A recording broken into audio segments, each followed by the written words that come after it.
காஜாங் பத்துசெபிலான் செராஸில் ஓர் அடுக்குமாடி குடியிருப்பில் பூனைகளை உயிரோடு சாக்கு பைகளில் கட்டி போட்டதாக நம்பப்படும் சிலரின் வாக்குமூலங்கள் பதிவு செய்யப்பட்டுள்ளன.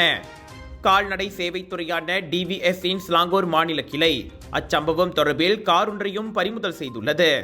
வைரலான வீடியோவில் காணப்பட்ட சாக்கு பைகள், குண்டுகள் போன்றவையும் பறிமுதல் செய்யப்பட்டன.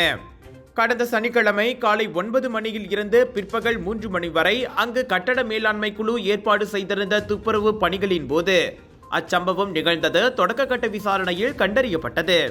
2015 விலங்குகள் நல சட்டத்தின் கீழ் சந்தேக நபர்கள் விசாரிக்கப்பட்டனர். விசாரணை அறிக்கை முழுமை பெற்றதும் மேல் நடவடிக்கைக்காக துணை தலைமை வழக்கறிஞர் அலுவலகத்திற்கு அனுப்பப்படும் என டிவிஎஸ் கூறிற்று. நேற்று வைரலான 37 வினாடி வீடியோவில் சில ஆடவர்கள் பூனைகளை பிடித்து சாக்கு பைகளில் போடுவது தெரிந்தது. எங்கேயோ கொண்டு போய் விடுவதற்காக பின்னர் அப்பைகளை அவர்கள் காரில் போடுவதையும் அதில் காண முடிந்தது. இதையடுத்து காஜாங் போலீஸ் நிலையத்தில் 2 புகார்கள் செய்யப்பட்டன.